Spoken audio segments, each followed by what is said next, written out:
What's up, and welcome to another episode of the Grindline Podcast. You're listening to episode 170. I am here tonight with Ryan and Tyler, and maybe not Tyler now. Oh, there's this video. But it'll be a little bit of an interesting night. Ryan has been busy with softball for his daughter and has not kept up too much on hockey. But there is stuff to talk about tonight. We do have some prospect talk in William Wallander and Simon Edvinsson. We're going to talk a little bit about Sebastian Cossa, an award he could possibly win.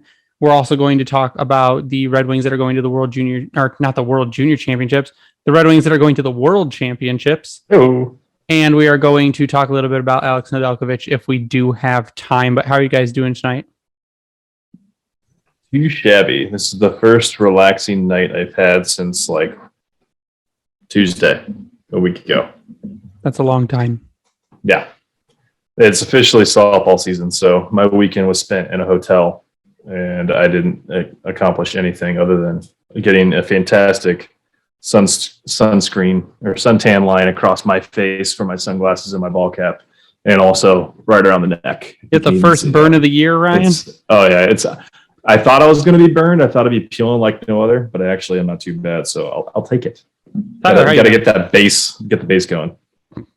Yeah, I'm just glad I don't burn. That would be the one thing I would say. I had a very good weekend besides yesterday where I was fucking stranded in Washington, D.C. And if it wasn't for the airlines basically calling the last two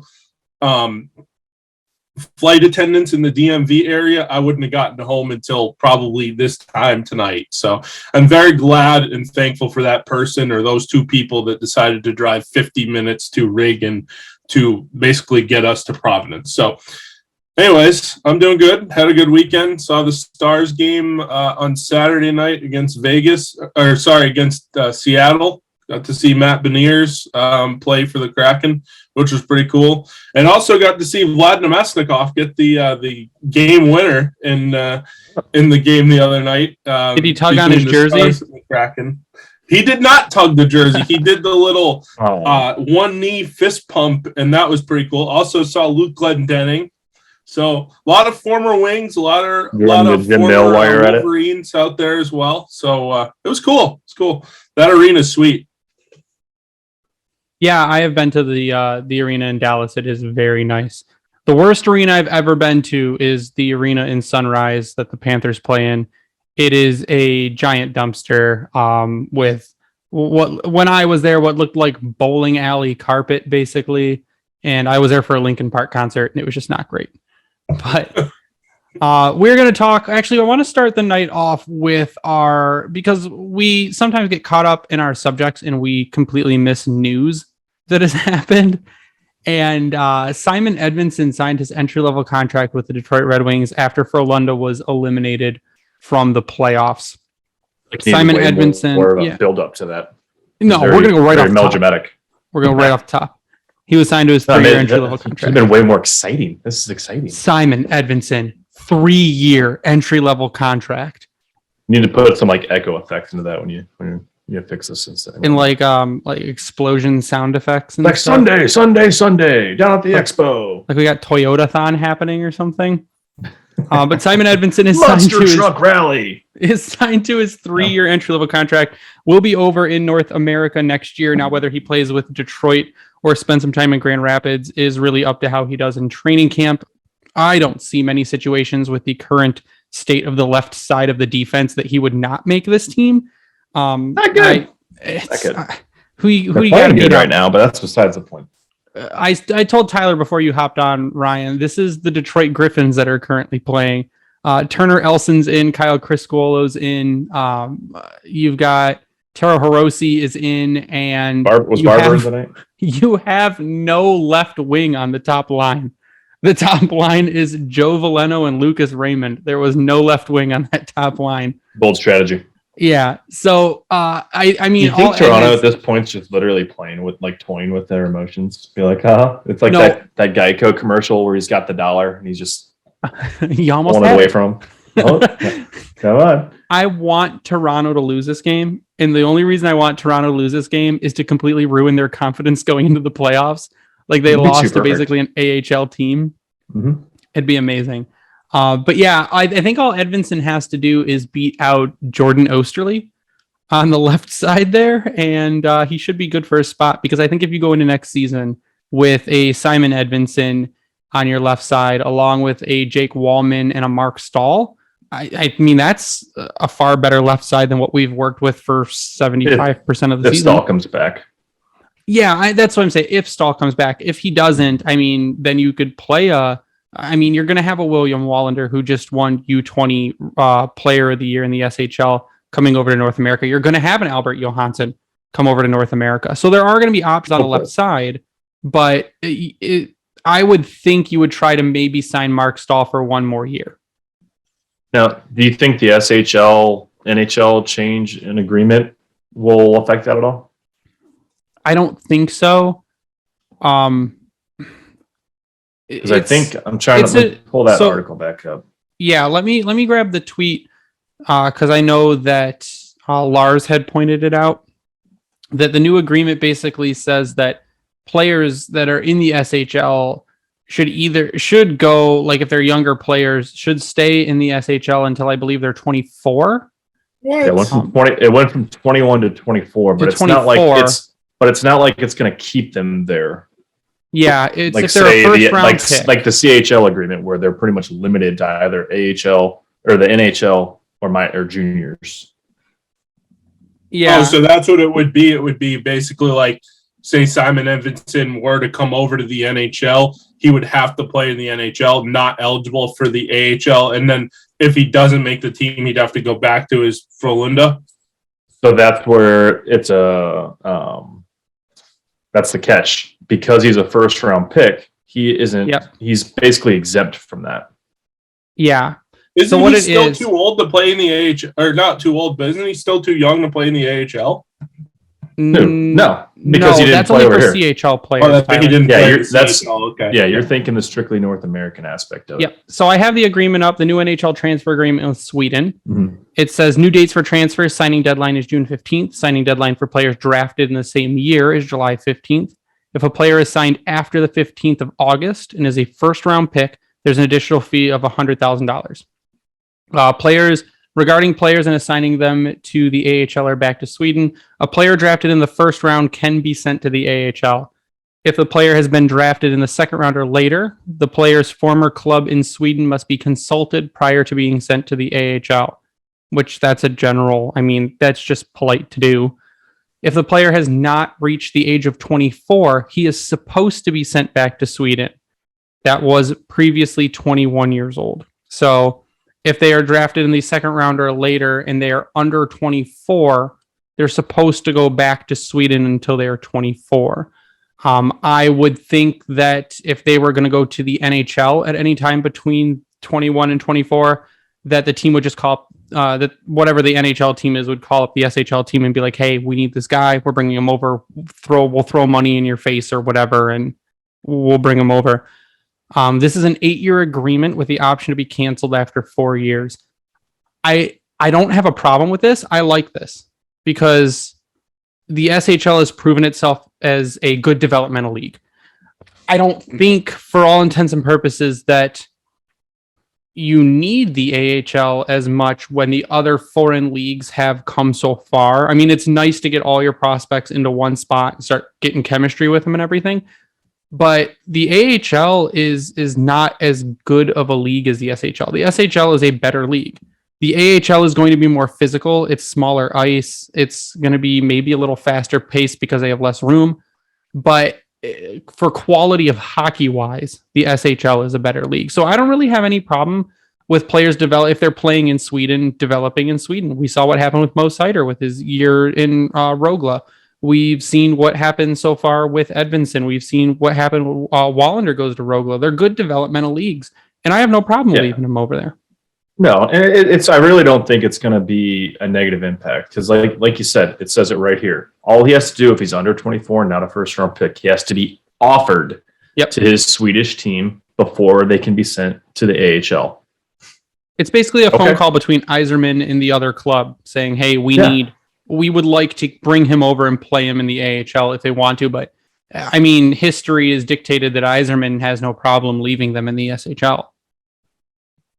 Yeah, so I don't think there's going to be any issues. I think there's probably concern right now with how many guys the Wings have there currently, but like guys, I think in the article with Detroit Hockey Now, I think we touched on this a few weeks ago. Like Albert Johansson, he's grandfathered into it, so that's a guy that they don't have to worry about being offered back to the SHL club. So it's going to be more of these newer players in Detroit system. Obviously, Edvinsson is not someone we have to worry about for that, but maybe a guy like Wallander. Of course, names I'm blanking off the top of my head, Soderblom and all of them. We'll have to keep an eye on what that situation is going to be because, yes, in an ideal world, we want them in the AHL next season. I didn't see. Does that start this season or does that start next season? I'm pretty sure it starts this off season. Now, I'm assuming that because it actually doesn't say in the article here. Yeah, so it didn't. It's a pure assumption. Yeah, in the translation, Lars did not say when it started either. Again, shout out to Lars over on Twitter. You can follow him at Lars Thorsell, LarsThorsell on Twitter. He does a lot of big Red Wings fan, does a lot of the Swedish translation. He's going to have his hands full. He started a Swedish podcast too. He did start a podcast, but he's going to have his hands full pretty soon with all these Swedish prospects that are going to be making their way through over there. He might as well try to get a job with the Wings as like an official translator or something. Right. But just have him go talk to Cronwall or somebody. Yeah. Get in touch with Croner. We'll try to facilitate something here. But yeah, his podcast is the Swedish Winger. If you go to his Twitter, it's in his bio. There's a Buzzsprout link in his bio where you can go check that out. But we retweet all of his stuff because he does an excellent job with the translations and getting the news out there for our Swedish prospects. But Simon Edvinsson, very knowledgeable about hockey. Very, very good. But Simon Edvinsson so far this season, 21-22 seasons, played 44 games for Frölunda. Now the Frölunda Hockey Club, previously the Frölunda Indians. What do you think about their new logo? I don't really like. I said it reminded me of a soccer logo. Lars responded saying, not really a soccer logo, but it's more European. It's not. I said it didn't look like a hockey logo, but that's based off of how I like my hockey logos to look. I guess I like to see a thing like a mascot doing something, and it doesn't have that. I mean, it's better than the like weird Fs that they had. On you mean it's better than the logistics company logo they had previously, where everyone killed it? I like it. I see what you're saying in terms of it being more like. Wait, is it the one with the circle with like the line, the shield? The shield on it, yeah. I don't mind it. I mean, it'd be a great logo on a hat. It's not the circle with the two Fs, right? No, that's the old F, one forward F and one backwards F. No, that's the old one that we're like, that looks like some kind of weird looks like something I won't mention. But I think it looks like, I said it looked like a soccer logo. Chat, but that's the reason. I know where you're going with this. I know where you're going. But I mean, I like it because I think that would look really crisp on a hat. And then it's like also good for like a T-shirt, just going with the simple. But again, it does look like a soccer kit. I want to get something from Frölunda, like a hat or like a T-shirt or something, just to have. I think that would be kind of cool, especially given the fact that the Wings have like pumped players out of there the last couple of years, and it's going to continue because there's some guys that are still going to end up being there probably next year. So I still want to order my. There's a good link. I want to still order my Cider Rogla jersey. I still need one of those. But back to Edvinsson. So far this season in 44 games, since Ryan likes to just take us right off track. So far in 44 games, he has 2 goals, 17 assists for 19 points. In the playoffs so far, he has 2 assists in 5 games. Compared to last season, where in 10 games in the SHL, he had 1 assist. So, I mean, if you just go watch clips of him, he is such a smooth skater. His zone entry is phenomenal. He evades pressure. He's patient with the puck, not to the level that Cider is currently, but he's still very patient with the puck. It'll happen. Mm-hmm. His hockey IQ, again, Yzerman is drafting for IQ, and his passes are crisp. His passes are on tape. A lot of his passes reminded me, as a defenseman, of Jonathan Berggren style passes, which are kind of crazy. I mean, Berggren, if you've watched any of him play, he's an elite playmaker. That's what he is known for. And He's really Edvinsson taking on has shown that flashes of moniker. that. Yeah, Edvinsson has shown flashes of that. And that is why Edvinsson right now is up for Rookie of the Year in the SHL. Now, like we said, Wallander has one under 20 player. They do a U20 player of the year, and then they do a Rookie of the Year. I don't know why. It's weird, whatever. But Edvinsson is up for Rookie of the Year. Wallander won U20 player of the year. This started a crazy Facebook thing that we can talk about for a little bit, but Oh, no. yeah, I don't think we want to. I do in a minute when I get to Wallander. No. But Edvinsson so far has had a fantastic season. I mean, and he's all ready to come over here. I'm excited to boost this left side of the defense because not only will it help our numbers, our goal differential will not be minus 81, but I think it'll also boost the performances of people like Ned, maybe Hellberg if we keep him on next season with a better defensive run, because we saw what Ned did in Carolina with one of the league's best defenses in front of him. If he gets a great defense in front of him in Detroit, and especially if you put a defensive guy, not straight defensive because Edvinsson does have that offensive upside, but a better defensive pairing with Hronek, who is the past few weeks been just abysmal defensively. If you get him a good backup goalie to make Ned not might have one. You said, Hellberg. We'll see if Hellberg sticks. But I think that if you get a good, like I said, defensive partner in Edvinsson for Hronek, and you just improve that left side, Ned, though most nights, 9 out of 10 nights, he's performed phenomenally for this team. I mean, he just got another shutout again.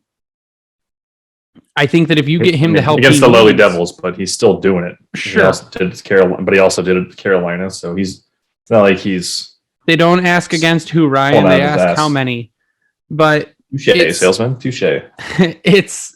I think it'll help him quite a bit in his not only his play but also his confidence in the team in front of him. He doesn't have to be so on edge all the time. So I'm looking forward to it. I think next season, with that help on the left side of the defense, whether it is just Edvinsson or it's Edvinsson plus, that you may be inching closer to a wild card spot, if not taking one, depending on how the other teams do, because other teams in our division are some teams are going to slide. They're going to have to off players because of cap. They're going to regress because just age and talent wise and prospect wise. So there is some room for us to catch up next year, and I think Edvinsson could be a big piece to that if he comes out of the gates playing like Seider did. I mean, if he comes out of the gates playing like Seider did and like Raymond did, I mean, there's not going to be a choice. I mean, they're going to have to put him on the team just by default. Mm-hmm.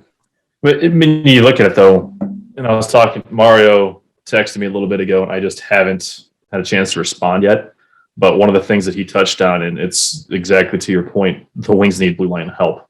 And they need speed on the blue line, which also includes Mo Seider, because sometimes it looks like a Mack truck trying to get down the ice, and it's not pretty. But you look at guys like Wallander and Edvinsson and what they can do in terms of getting up the ice, skating around guys, making space, and getting up, like starting a breakout. That's what Detroit's missing. I don't know if it's just speed, but I agree with you with the speed, the foot speed part.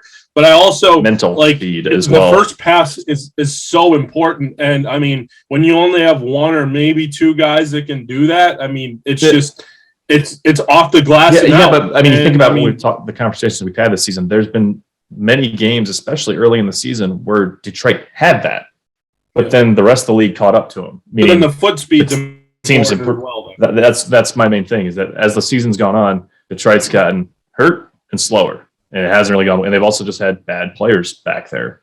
It's simple as that. What's in the prospect pipeline, with the way Wallinder's established himself, the way Edmondson's, the high praise that he's been receiving since the start of this season in the SHL and going into last season, like, you have to make the assumption that in 2 years that those two and Seider are your stalwarts on this D. And then it's okay, let's fill the rest of it around these guys. Hopefully. I mean, this is complete best case scenario that nothing crazy happens to Wallander. He doesn't fall off the face of the earth. But I mean, I'd like a 6'4" guy in Wallander coming in and a 6'5" guy in Edvinsson coming in around the same time. That'd be fantastic. put them up with 6-4 Mo Seider. Okay. Yeah, I think the big thing there is that you're looking at going from like a bad defense, like probably one of the worst defenses in the league at times during the season. And like we pointed out a couple episodes ago, worse than last season, which we didn't think that was going to be possible with the emergence of Mo Seider. But a lot of times Mo Seider has carried the team. I mean, every night he carries the defense, hands down. I mean, he's burned out a little bit right now at this point. Sure. Granted, we're game 80, but that's besides the point. Yeah, I mean, that's neither here nor there on this team, though. But you're looking in 2 years, 3 years, if your left side of the defense is Edvinsson, Wallander, Johansson. I mean, what are we doing? And then your right side is Seider, and then insert name here. I mean, you could move. I mean, all right defenseman on the right side, but it helps. You've still got Jake Wallman, who's proved he's an elite skater and can play the game. Not even talk about Hronek. Yeah, and Hronek, I mean, eventually, if Hronek is your bottom pair right D, I don't think you have an issue with that. I think the biggest thing with Hronek is getting faster and getting that foot speed that you talk about. I don't think he's slow, but I think he could be a lot faster for the age that he is and the stature he is. I think he should be a lot faster than he is. I think for him, it's just about getting back and maintaining confidence. Yeah, too. I think he was coming into tonight with 7 points in his last 8 games. Yeah. Points aren't his problem. Does it feel like he gets better as the season goes on? Like every year we talk about this at the end of the season. He's coming on towards the end of the season. It's like, well, you need to find a way to come on as the season progresses. You need to find a way to get to that level at the beginning of the season versus the end of the season where games don't matter as much. Like if he's going to become a part of this nucleus going forward, I mean, he's got to step forward. And I mean, you haven't seen enough of that. I don't feel like. I don't know if it's necessarily the fact that he's been slow coming on, because I think this year statistically he's maintained that presence that we're kind of hoping for, especially racking up the assists again. But again, defensively is where I think he's hurt the team more than anything. Yep. He's been poor on puck retrievals. He's blindly made. I mean, I'm not going to point this specifically on him, even though I'm talking about him, because the entire defense has done it this entire year, and that's why they're the worst defensive team in hockey. But when he does it, sometimes it stands out. He's got some bad turnovers at key moments that have led to goals against, but it hasn't been isolated to just this season. It happened last season too, as we hit on multiple times throughout the year. So it's going to be one of those moments where, is he a draft day trade where you gain some more capital and hope for the best? Do you make a hockey trade for him? Just maybe give him a fresh start, get somebody else in on a fresh start? Do the eyes are playing magic there? Or do you plug him in on your third line, hope that he improves, because he's still 25, 24? Yep. He's young. He's still young. He's not. He's coming into his prime years. So you really need an advancement from him. If you don't, he hits that UFA time, then I think that's where you cut your losses. But because they can't just walk away from him now because they don't have anybody else to replace him with. Yeah, I think going into free agency, it could be too costly. I think the biggest thing that you could see going forward is like you said, maybe a draft night trade where, one team kind of gives you something similar to what you have in Hronek that maybe needs a fresh start. And, you kind of do, like you said, a hockey trade, a 1-for-1, or maybe a 1 for Hronek and a draft pick, and you get somebody that you could think would be a little bit better or a little bit Hronek for Travis Dermott. There you go. Yeah. Maybe not Travis Dermott specifically. Hronek for Chitrin, straight up. Yeah, straight up. Chikrin needs a new start. Let's go. Yeah, let's do it. He doesn't want to play at Arizona State University. Miro Heiskanen for fresh start. There you go. Yeah, totally gonna fly. I think the people. I'll talk to my people in Dallas. There you go. I think the people jumping on the Hronek as garbage train, though, are doing it a little too quickly. I've seen a lot of that. Hronek is trash. Drop him now. Trade him. He needs to go away. I think that's happening a little too fast. I think that Hronek, the second half of the season has been, like I said, bad defensively. Hronek is an offensive defenseman. He's proven it time and time again. He's one of the top point getters on the team, and that's not going to change.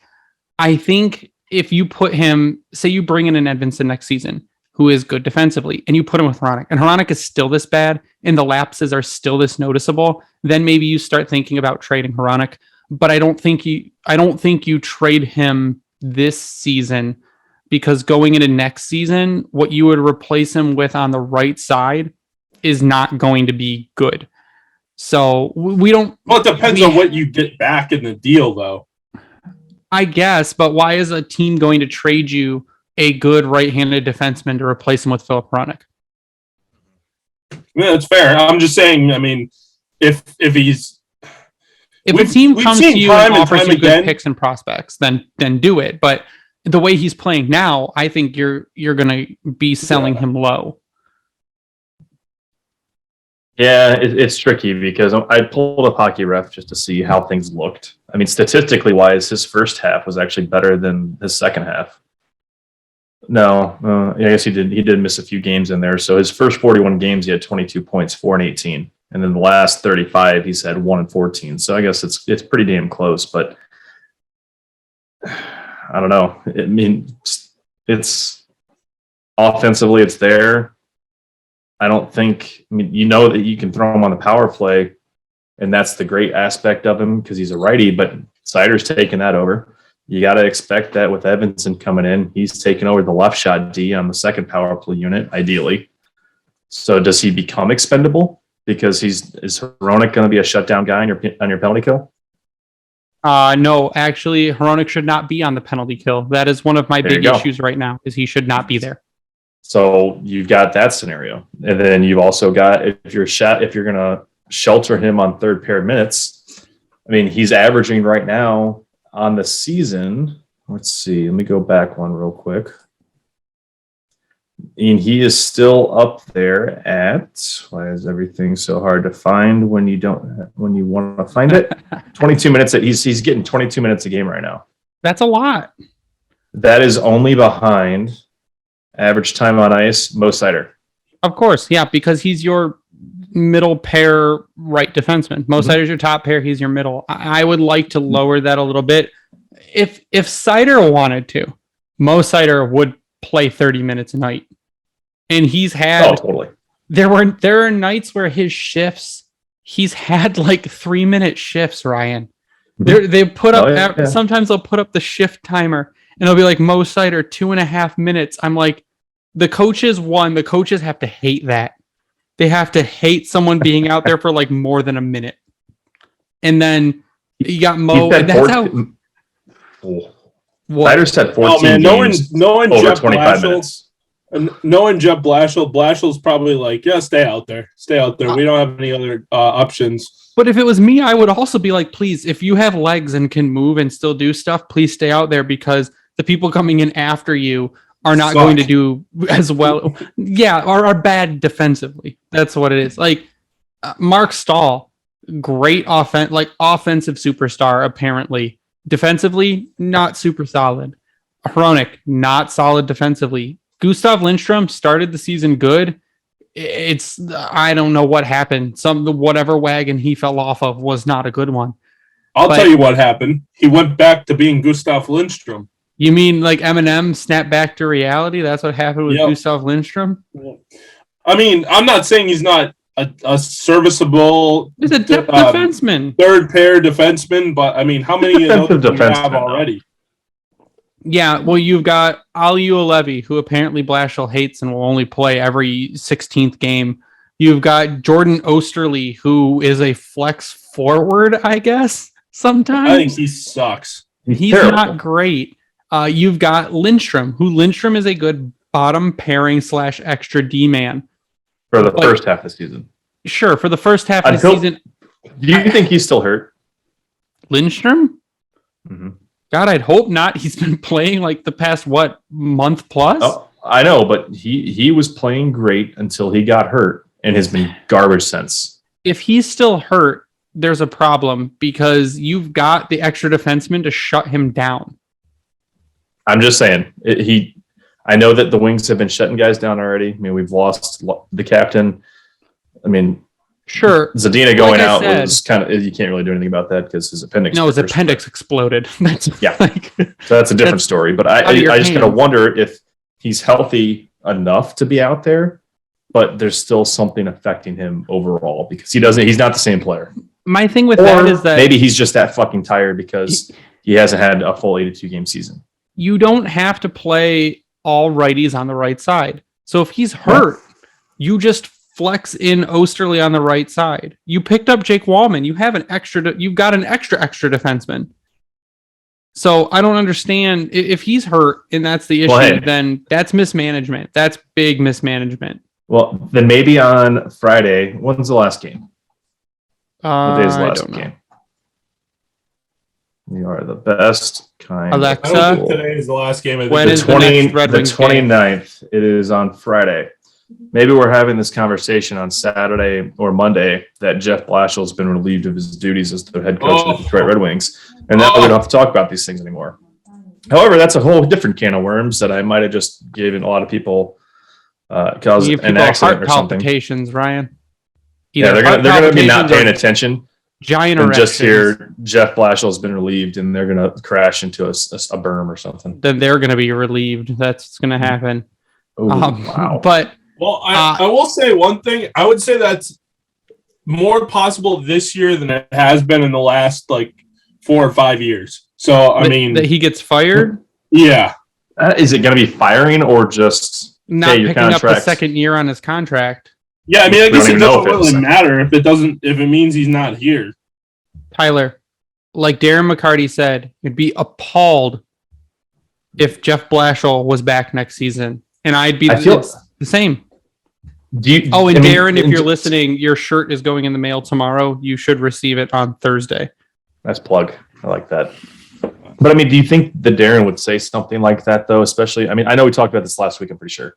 But of all the things that we've talked about and seen him talk about and discuss, it's never been so blatant that Blashill's being either relieved, fired, gone, what have you.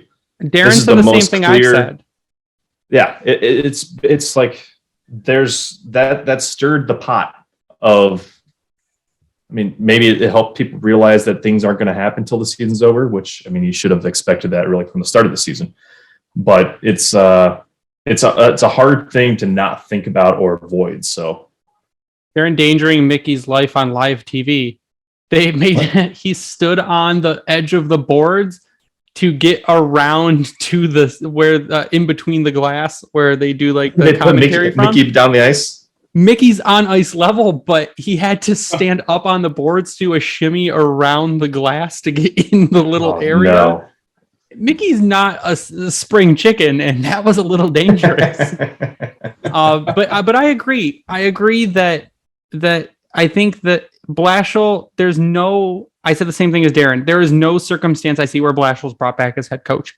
Even if they wanted to lose out next season to get a shot at Connor Bedard, that you wouldn't even need Blashill to do that with the state of the team. So how much do you risk though? I don't think again, because there's already dipshits out there going after Yzerman already.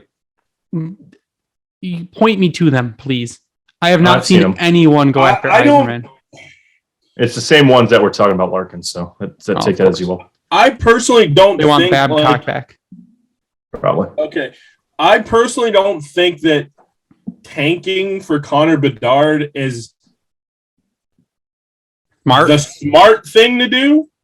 No, it's not. It may be the right thing to do. No, it's not. No, because I think if you... Because then you are running... I should say it the other way around. It would be the right thing to do, but it's probably not the smart thing to do, especially in year that would be 5 of Yzerman. People would start to question things. Listen, I'm gonna rub the Darren McCarty bobblehead for good luck. And what's gonna happen? How'd you get that? This one I got at a thrift store. I think we talked about it already. I thought you got the new one. I'm sorry. No, but it's. I think still waiting on someone to hook up. Tyler, the issue is that if we do that again, if we are. I don't want to say this bad because this season, if you lessened the blowouts, there wouldn't be such a visceral reaction to this season. Yeah. But it's not just the blowouts though. It's the fact of the matter of They get down 1-0 or 2-0, and then all of a sudden it's 4-5 and 6-0. But what? And okay, and it's not just the score itself; it's the fact that the team gives up after they're down 2 goals. To counter your point, though, before this Leafs game, what about the last one? What about where they came back from 6-1? That's true. Yeah, so there's 5-2 after 2 periods or something. There's fight in the team. It's not the thing.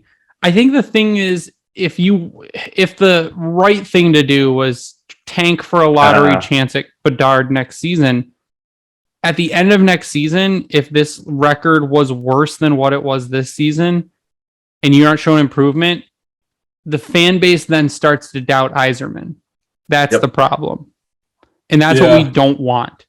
Because I would understand, you guys would understand, but the general population would not understand trying to get a better draft pick, which you really shouldn't do anyways, because then you kind of fuck over your team.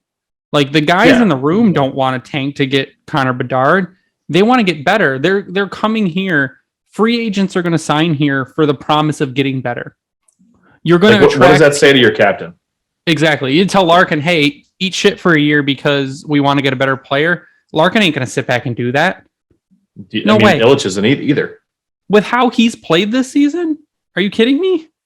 No, I said Illich is not going to do that either. I'm talking about Larkin. Larkin right now is Dylan Larkin. He's not going to sit back for a season and let that happen.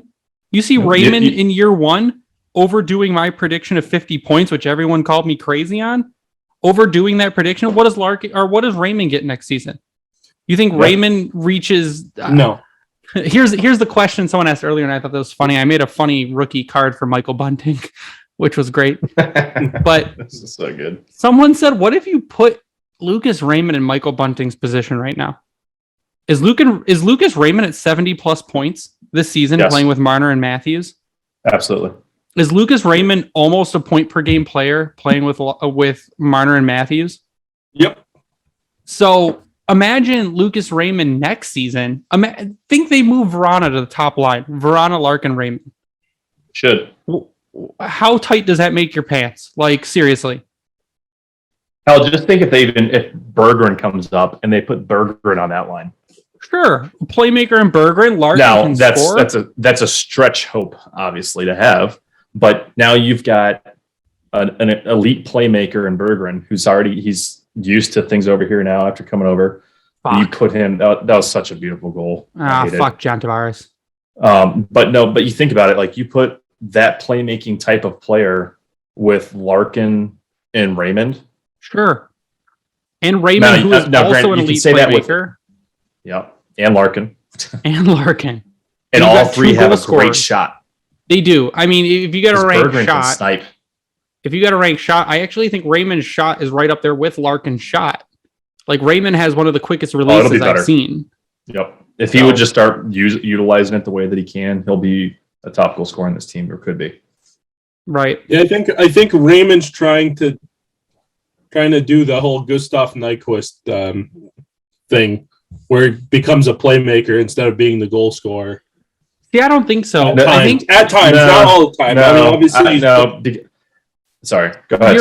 Obviously, he's putting the puck in the net at a pretty good clip this year as a rookie, and he's had a good year. But I feel like there's sometimes he has opportunities to shoot the puck and he doesn't, or he'll second guess himself, like try to make a move and then try to shoot, and then obviously the shot gets blocked or whatever. So I mean, obviously he's young still. He still has a long ways to go.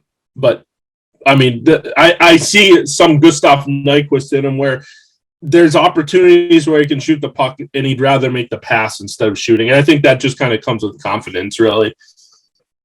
I don't know. I would say... Are you guys watching Blashill go fucking apeshit right now over a penalty Sider just took? What the hell just happened? I see him waving over the goalie.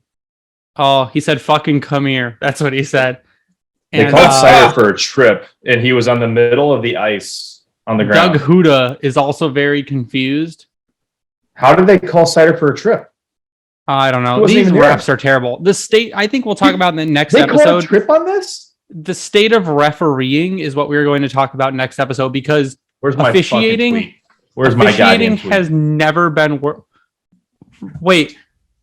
Seider's the Did one. you see what they just called? Seider's the one that fell down. And wait, who was 22? That's Stevens. So Stevens not just even a touched trip. him and he fell. That's, if anything, that's embellishment. That's I haven't diving. seen it yet. I'm getting it on my other monitor here. Give me a That's second. diving, if God. anything. Oh, are they reviewing something? Flash is real mad. I Toronto don't know what the calling hell him. that's even a fucking thought of a call. I have no idea. Stevens is like, yeah, excuse me. Let's get this out of here. But I would say with Lucas Raymond, any rookie that comes in the league first season, especially on a team like Detroit, now granted, Larkin's have his career year, comes in and scores 23 goals. I mean, that's beautiful. 56 points on the season for Lucas Raymond, 23 goals, 33 assists. That's phenomenal. And I don't know how and he's only going to get better. And I think that's the point that we kind of go with, that is that if you try to tank next season, you're going to ruin development. And I can't do that. It's not going to happen at all. You could still luck into it where the team's not good enough. Sure, but I think Yzerman knows he needs to do things every season to make this team better. Yeah. And he's not going to take a season off just to, so they took Mo out, put Stevens in for the non-trip. That's Beautiful. still a terrible call. This is it such is a terrible call. NHL officiating is the most embarrassing thing in all of professional sports. Yeah. Like We'll talk about that. I can bitch and bone all not. day about NFL football and how terrible it is, and Angel Hernandez and how terrible he fucking is at umpiring baseball games. This is the biggest embarrassment to professional sports I've ever seen. It's worse like than having CONCACAF 4 soccer. Angel Hernandez on the ice every night. Because This is utter Ryan, incompetence. Ryan, what you have to understand, this is not the referees that this is mandated by. This is by the National Hockey League. They want goal scoring. They want to put teams on the power play. They want goals going in the net. This is what happens. The game is skewed to offense. Why is the league scoring up? Because power plays are up. They're not up a ton, but they're up enough. And then you have teams that are fucking killing 3 and 4 and 5 power plays a night. No, it's I would agree with you if it wasn't the same officials that we've seen be complete garbage year over year. 60. But it's still it's a fucking joke. That's still game fixing. That's still game fixing to purposefully put teams on the power play with shit calls. Well, yeah, sure it is, but they want the goals up. They feel like offense sells. It's like goals are at an all-time high, but also complaining about officiating is at an all-time high. I mean, I understand. I complain about the officiating. I'm just saying officiating in all sports is extremely difficult, and especially when there's not really much of a gray area anymore, where before there was like, okay, I'm going to let you guys play until it gets egregious. Then we're going to call penalties. Now they want to call everything. Okay, that's fine. Sure. No. Call everything. That's fine. Don't call made up shit. No, don't call everything, because you don't want to see what that looks like if they call everything. No. The problem, Tyler, is they're not calling everything. They're not calling actual penalties. They're making shit up. They call a trip. You watch Sundqvist get kicked out of a game for a slash that happens. That was bullshit. I'll give you that one. Yeah, that was. These guys aren't calling actual penalties. They're calling complete fucking garbage. I have no problem with them calling real stuff. I have a problem with them looking for things to call and then making shit up, because that's what's happening. You know what? You want to call real stuff? You want to call real stuff? Call the 43 fucking missed boarding calls on the Red Wings this season. Call those. Who do you think's mandating that? Let me ask you that. No one. No one's mandating fucking anything. No, it's the problem is that no one is paying attention to it. No one fucking cares. That's the problem. No one cares. Think in a perfect world, and obviously it's not a perfect world, you would call the NHL and hockey in general. You call egregious slashes. You call egregious trips. I mean, obviously, a trip on a breakaway. The fucking rule book. Yeah, I understand, but there's a human element to it. You know, can't get that. Call everything. Tyler, we're past that point, though. Yeah, because they're not calling actual penalties. Yeah, no, they're calling bullshit that they're not even calling the ones that are penalty. Like Greg just mentioned, we're not seeing boarding calls being called. We're not seeing the crackdown on cross check that they say they're going to do. We're seeing these weak ass slashes where guys will reach a stick out. We're seeing a guy get kicked out of a game for a slash that happens 100 times a game. We just saw a fucking penalty called for a trip where the guy hit him in the hip and he fell over. Yeah, that was but I'm not saying. Was it Michael Bunting? Wait. Was it Michael Bunting? Did he break his hip? Jesus Christ! It's just fucking terrible, man.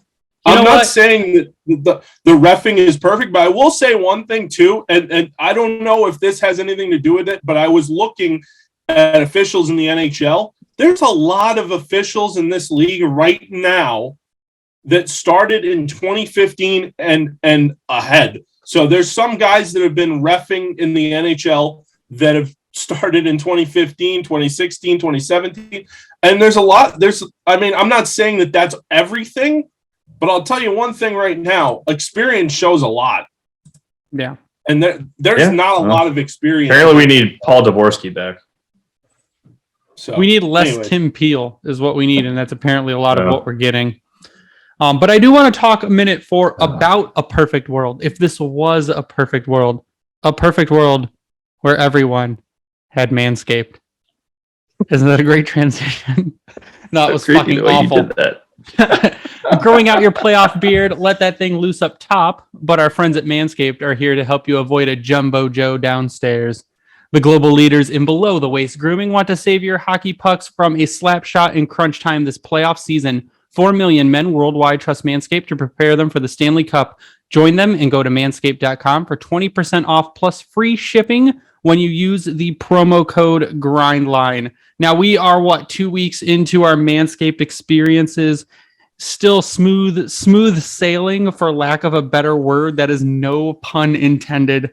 Still smooth sailing. It's pretty good. Again, I'm not going to show it on camera because I don't want to NSFW tag our podcast if I do end up getting the video working. But I am currently wearing the boxers, and they hug like your mother. It's amazing. Okay. My mother doesn't really hug her. Not your mother. I've never hugged your mother. That's a weird thing to say. No. Yeah, it's kind of weird. It's as gentle as a mother's hug. I think that's probably a better way of saying it. But no, they actually their shirt and their boxers are incredibly comfortable. But what's more comfortable is definitely the razor. Yeah, it is awesome. Or the clippers, if you will. So no, it's the Lawnmower 4.0 waterproof 400K LED spotlight with the light. Dude, that light spotlight. is because we all know bathroom lighting is fucking terrible.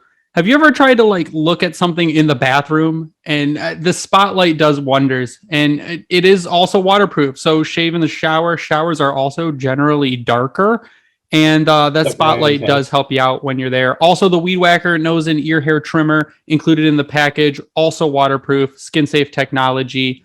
Again, we talked about last week. Nose hair trimming fucking blows. This thing makes it, as easy as it's ever been. You will not have an easier time. And then you follow up your Manscaped with the Crop Reviver, a spray-on toner for your family jewels made with soothing aloe and witch hazel extract that will give your balls a boost. What that really does, and I asked my wife, because I don't know what a toner is. I am completely oblivious to this. Apparently, it helps prevent ingrown hairs. That's one thing that it does. So if you use that toner, it tightens up that skin and doesn't give you ingrown hairs, which apparently is ingrown hairs also fucking suck. So use the toner. Yeah. Go on to Manscaped's website.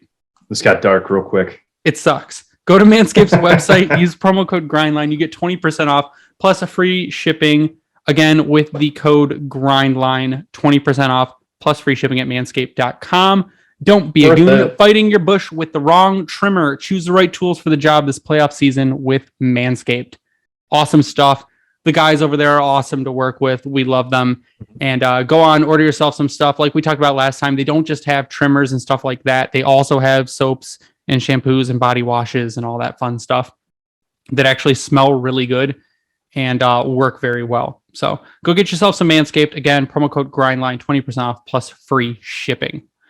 What I want to get to tonight, though, before we got completely sidetracked for a very long time, I want to that's my bad. A little bit about William Wallander, who there was some discourse on Facebook because he won this U20 Player of the Year award that he's better than Edvinsson or more finished than Edvinsson. And I told everyone to shut the fuck up because that's not true in the least. If you've watched the two of them play, Edvinsson is a much more finished product. Edvinsson is better offensively. He's better defensively. His situational awareness is better. His hockey IQ is better. Now, I'm not saying that Wallander is bad, But Wallander does have some things to work on. Wallander has some situational awareness he needs to work on. He has some defensive stuff he needs to work on.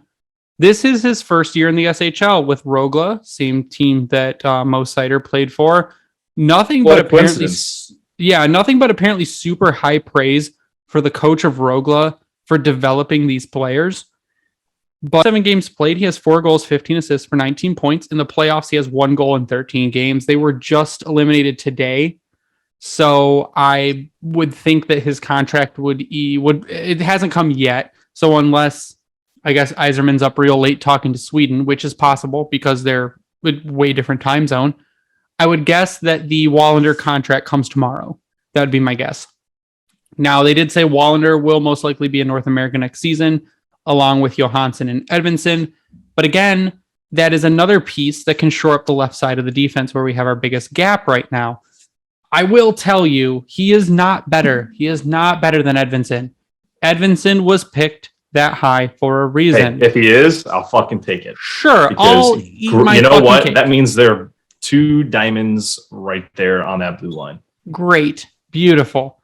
He even plays to a level remotely close to it or the sort, like, you know what? If people want to have it, and he is, that's great because Edmondson's not going to be bad. Did Rasmussen just score? Or was he just really mad on the last goal? He was real mad. No, he slammed his stick into the boards, I think, when Matthews scored. Anyway, William Wallander, 6'4", 190 pounds. He has a little bit of filling out to do. At 6'4", he should easily be able to push 215 as a defenseman. No problem. I mean, it's big guy. The reason that he was drafted in 2020 round 2, number 32 overall, the reason he didn't go in the first round was because they said all the, like they like to say, and Tony could probably back this up, the toolkit is there. Can he put it all together? And that was the big question. Now, this season, I think he won U20 Player of the Year because he is the most improved. He started out in the J20 national team where he played 7 games and had 4 points, was bumped up to Rogla, and since then, his ice time kept climbing.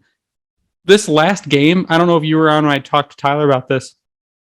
This last game, their elimination game, he played 32 minutes. That's insane. 32 minutes he played in the elimination game for Rogla. That's crazy. Did not know that. 32 minutes is a lot. That's a lot. It is very much a lot. It's a lot. But he has clearly earned the confidence of the coaches. But I think the thing is that Frölunda's a weird team. Frölunda likes to value vets. We saw that with Lucas Raymond. He did not get very much ice time as a young kid. I think the same thing. Now, Edvinsson did also increase in ice time. I think Edvinsson was averaging over 20 minutes a game. But Johansson had lower ice time when he was playing. And a lot of people say, well, the more ice time you get, the more your coaches trust you. And I would say in the NHL, sure, that's true. In the SHL, I think it's very team dependent. And Rogla seems like the kind of team that likes to give guys that are performing well more time, a lot like the NHL does, which I think is where Wallander is finding a lot of success.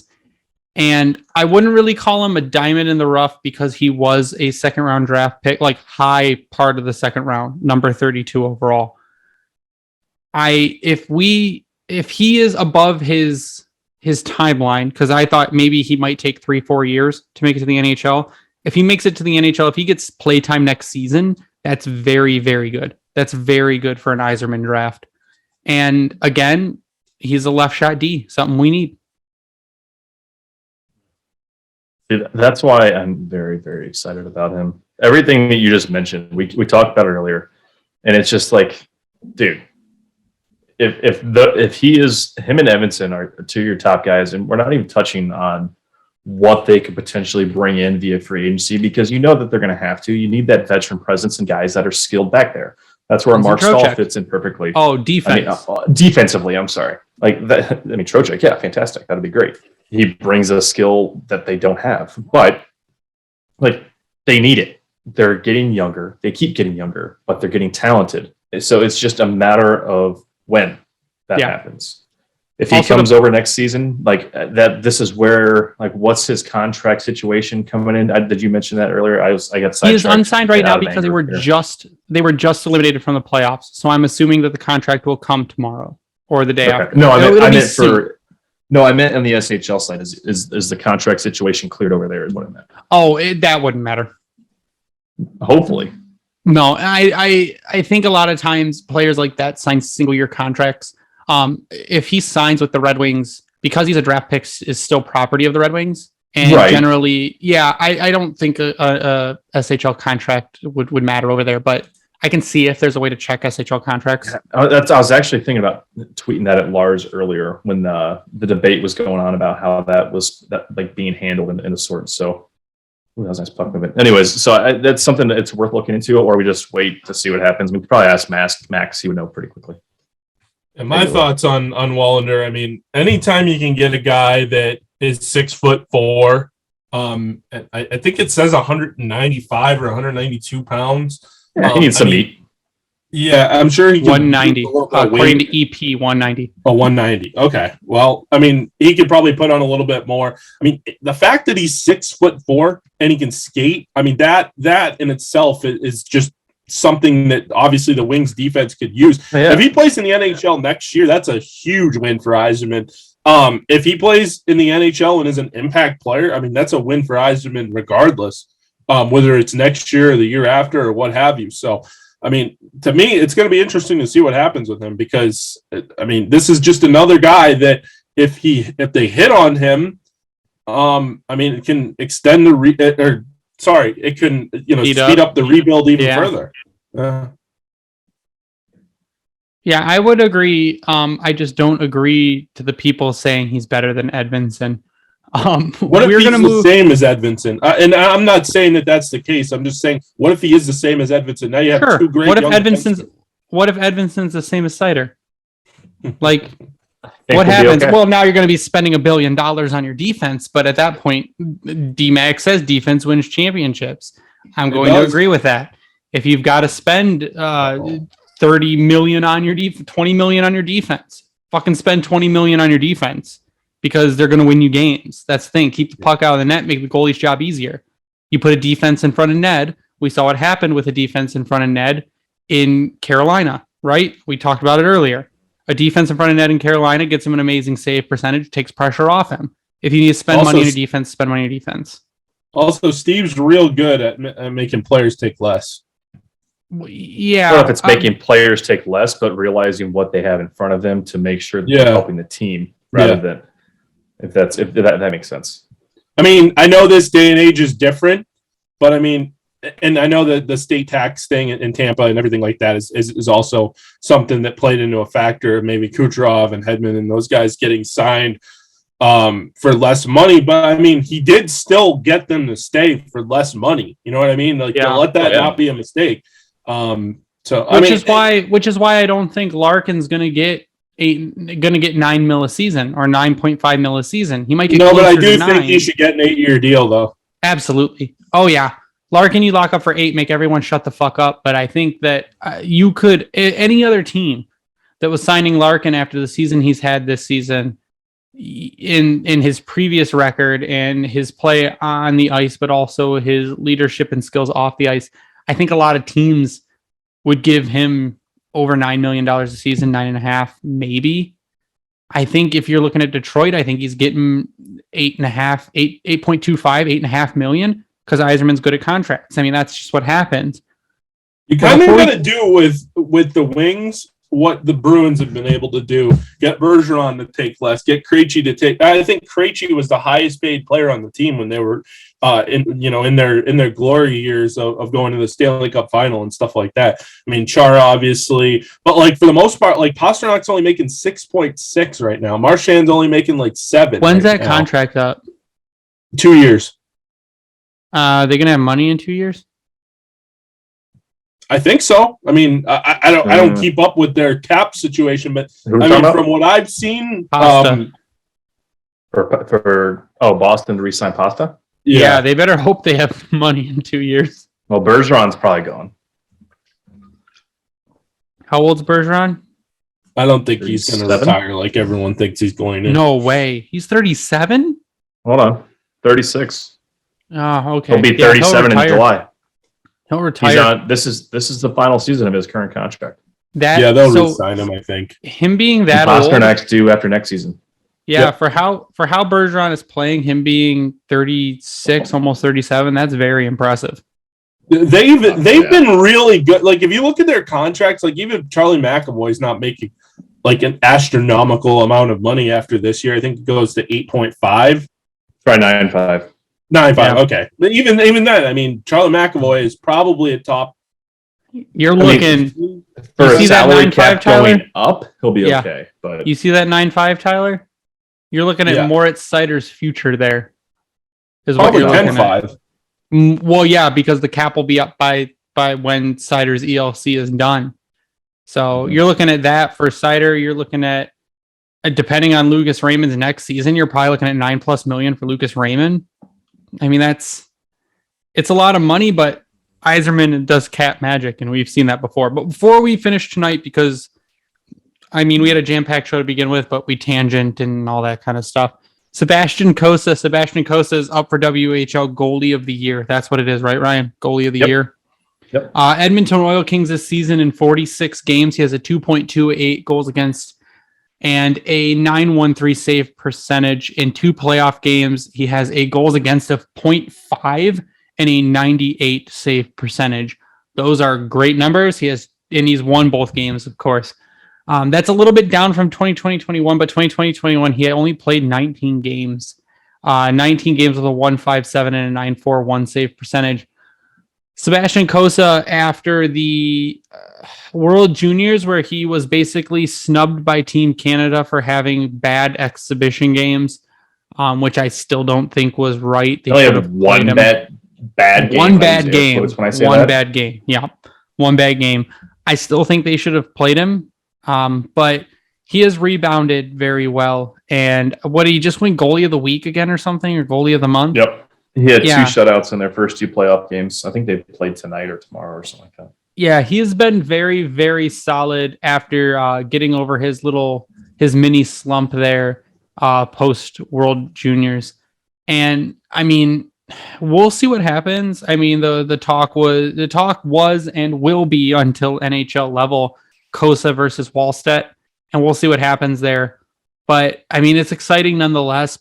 I don't want to rush him. That's the one thing I think people are trying to do is rush Cossa. They're like, oh, next season Cossa could come in and get games as a backup, and I don't think not so. What you do as a goaltender. Development. Most they are playing right now, actually. Yeah, most goaltenders do not come in until 23 plus years old. Most of them.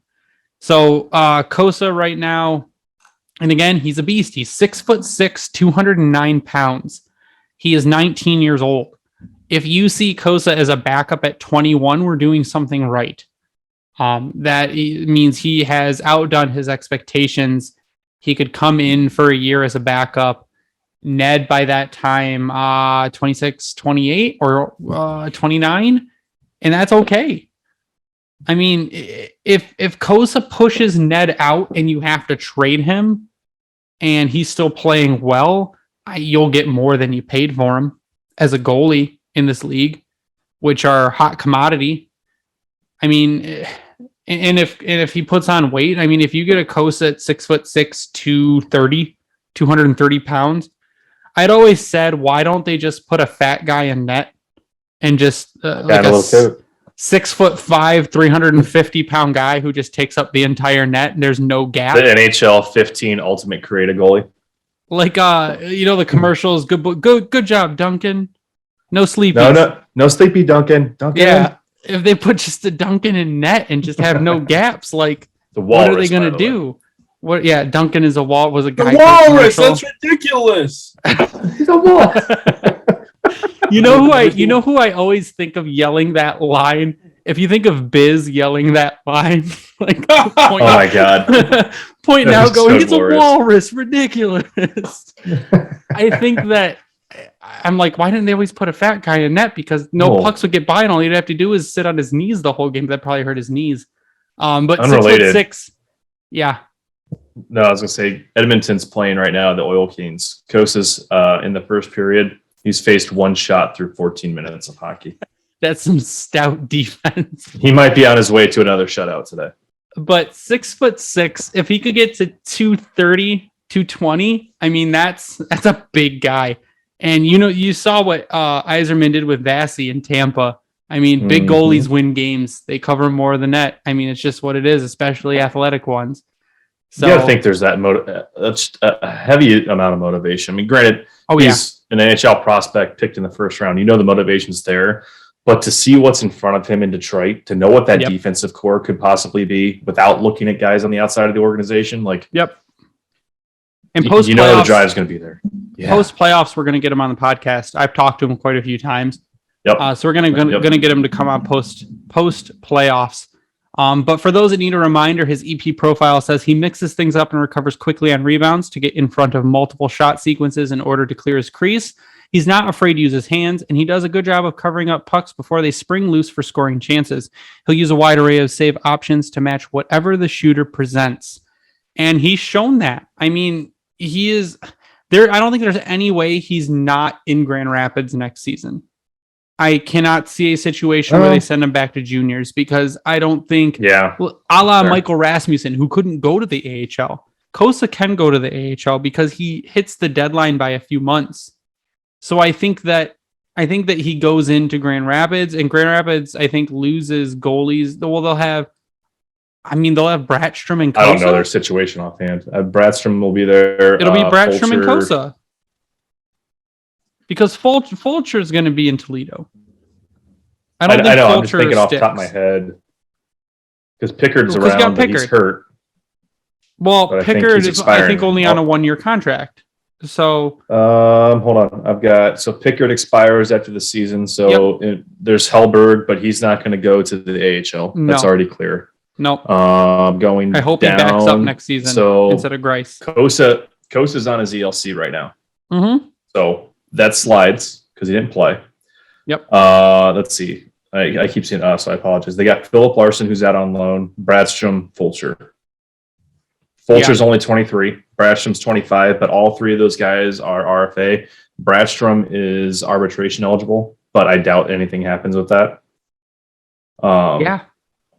So the next season, you've got Cossa and Brattstrom. Or Larson. Nah, I don't think Larson's coming back right now. He's on loan, but I think the fact that they're going to need somebody, and I think Brattstrom has made a guy like Pickard expendable. Who's the other goalie in Toledo? Oh, I knew you were going to say something about that. You knew I was going to ask. But I think if you go into next season with a goalie tandem of Brattstrom and Cossa, and Brattstrom so far, I mean, lately especially, is playing great hockey. There's several guys we're not even talking about too that are in the Carter Gylander, prospect pool. Gylander, Bednash, Joran Van Pottelberg. Yeah, that's the one. So he's never coming. That guy. Well, no, he apparently recently expressed interest in the North American game, but the thing is, Ethan will be very happy that we're talking about now. He wants to be called Bednar. Jan Bednar. Is it Bednar? They keep fucking switching this shit up on us, and that makes This is why at this point, until they're in Detroit and I hear Ken Daniels say his name, I really don't care. Yeah, so that's I don't say. Let me rephrase that because people will yell at me. I do care, but I don't care. I do, but I don't for you. Because I'm not gonna figure it out until he's actually up here and I hear one of the Kens mention it on a broadcast. So because I'll be wrong until that point. So Bednar is the one who. Oh, just to let everyone know, the goalies right now in Toledo are Billy Christopoulos and Max Milasek.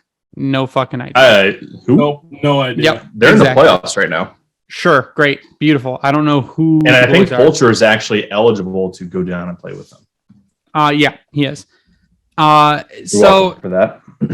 So Bednar is the one unsung hero right now of one Ethan. If you're listening, you're welcome. He has had a fantastic season. And that is another one that we picked up that if I can pull up his EP profile really quick, he was another goalie that everyone said could be a sleeper. And if he performs well, you can never have too many good goalies. I think that's the thing. You can have a lot of really bad goalies. We saw that with Jared Coro. We saw that with, and I don't want to say really Jared bad, Coro. but Jared Coro was not great. You saw that with, God, who am I forgetting? Just go ahead and ramble off our terrible goalies that we've had. Tommy McCollum. Yeah, Tom Tom McCollum. Yeah, So- I said Mrazek. We've historically missed on goalies. And Jimmy Howard's probably the last good developed goalie. yeah, absolutely. Oh, easily. I mean, That's unless been you want to internal? count Mrazek, he's serviceable, but Eh. I'm not talking He was a serviceable. complete letdown. barely. Yeah, barely.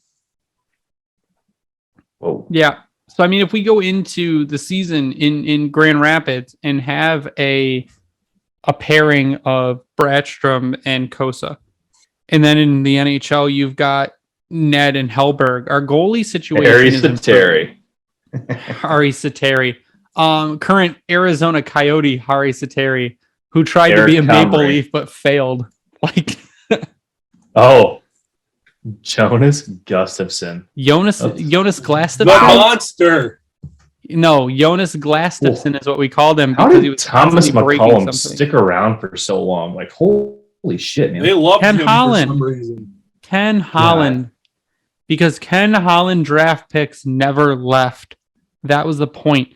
How did Xavier Ouellet and Ryan Sproul stick around for so long? Joey Xavier McDonald. Ouellet was a first There you round go. pick. Sure he was. Where's Xavier Ouellet right now? He's playing in Laval with the Rocket, isn't he? Probably.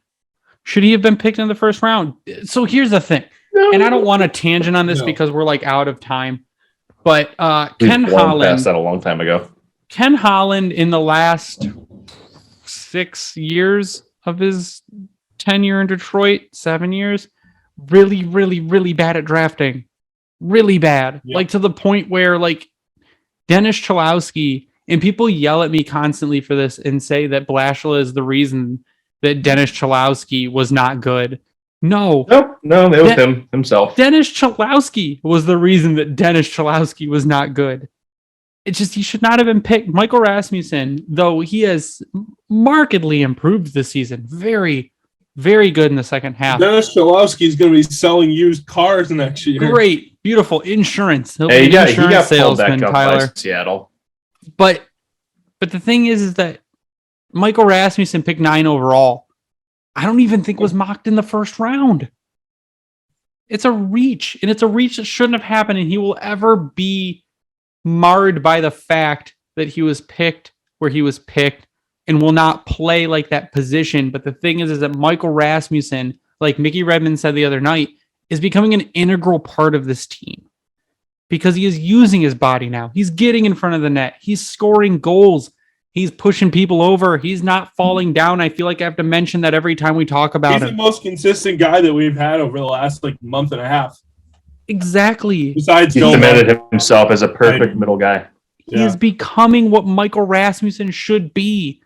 But is that a number 9 overall pick? No, it's not. But should he have been picked number 9 overall? No, he shouldn't.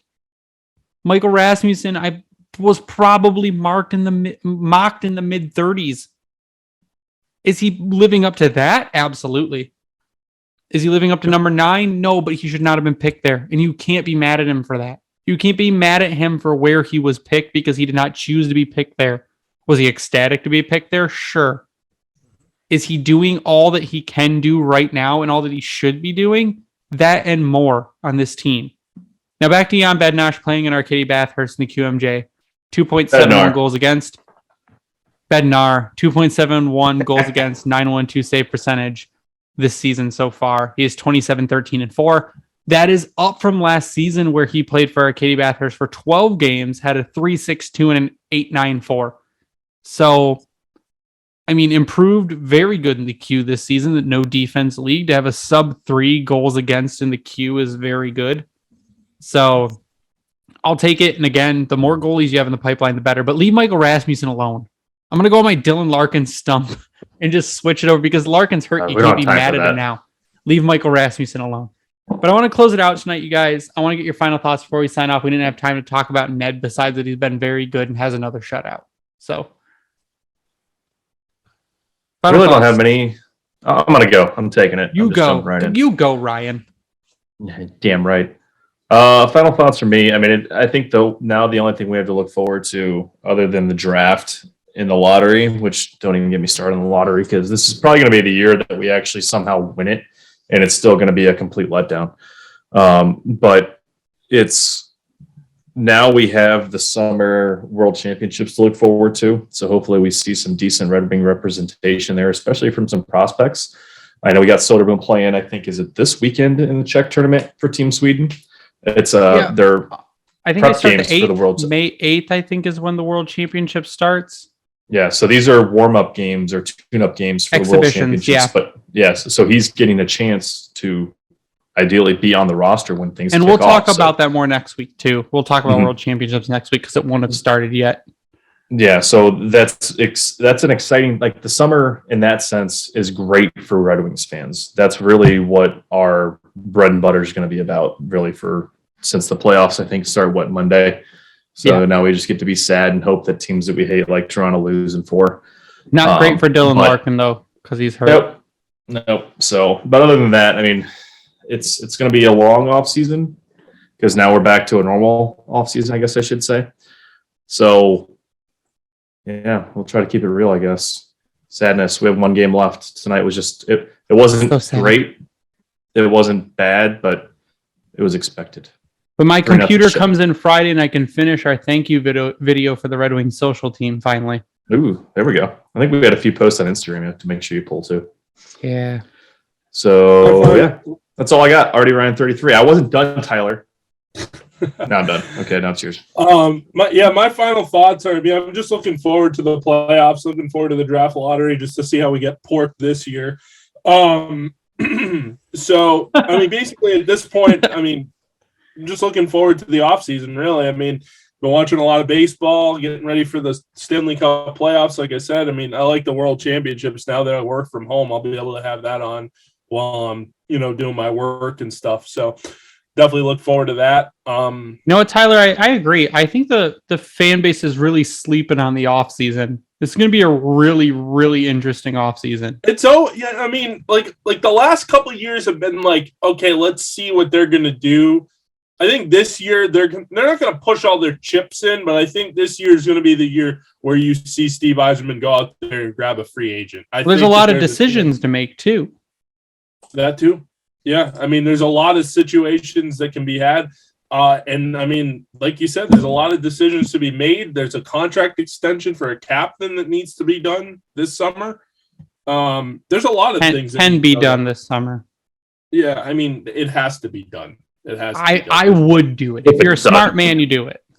The other thing to look forward to is, I think, what we talked about at the beginning of this podcast. I'll reiterate.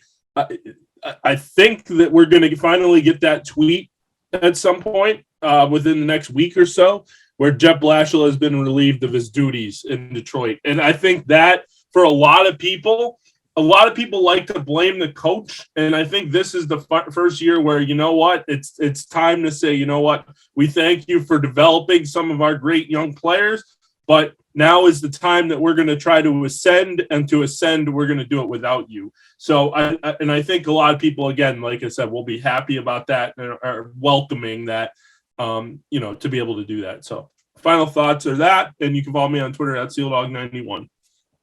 This is for Maddie. Apparently, he likes how I say sure.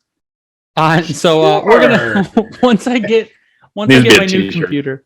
Once I get my new computer, we're going, which is ordered beautiful. I'm gonna give a free plug to CyberPower PC because they have a spring sale going on right now. It's fantastic. So I got to order a new computer. It's gonna be in. We're gonna start streaming on Twitch pretty soon. It'll make recording stuff a lot easier. And we'll do everything live just so everyone can see how much we fuck up during an episode. Because some episodes I do an awful lot of editing, and some episodes I don't. Last week, real easy to edit. This week should also be real easy to edit, as long as we're not umming and uhing our way through stuff. Real quick for my final thoughts, for Cheesebag on Discord, rank the likelihood of Detroit Red Wings 2C next season out of the following: I am going to go Veleno as 2C next season unless we pick up Trocheck. Trocheck's also on his list. So say Veleno, Trocheck, Suter, Rasmussen. You've actually got it in line. Kadri drops to the bottom because we're not going to pick him up. I don't even think Newhook's available. Neither is Turcotte. Velarde would go down toward the bottom. Kopp would be next. So Kopp would be underneath Suter, and then you can fill in the rest because I don't think any of them are I think available. Veleno jumps Suter. Yeah, yep, I do. With the way he's played. Huh. Absolutely. Or at least I think he gets the chance starting next season to jump Suter. But Barring no signings. Sure, yeah, barring the Trocheck signing. I think if there's a Trocheck signing, he jumps all the way to the top. But Trocheck is my want, but not probably the smartest because he's going to require a lot of money. He's already, 25, 26? Or is he 28? He's an older player. Older in league standards. I'm 32. I would be like fucking Jaromir Jagr. But that's neither here nor there. You can follow me online at Grindline Pod. You can follow Grindline Pod, or you can follow me online at Bringing the Wing. You can follow Grindline Podcast online at Grindline Pod, which is also me. So if you tweet to that, it is me answering you. And Ryan, once in a blue moon, tweets from the podcast account. You can go to howieshockeytape.com and use the promo code Grindline to get 10% off your order. You use that same promo code to bring hockey back to get 12% off your order. We're going to give a shout out to Vintage Detroit, which is the only place you should ever in a million years get your Detroit stuff from. Tigers stuff, Red Wing stuff, Pistons stuff, Lions stuff. Get it from Vintage Detroit. Lynn over there is amazing. We're going to be doing more stuff with them here pretty soon.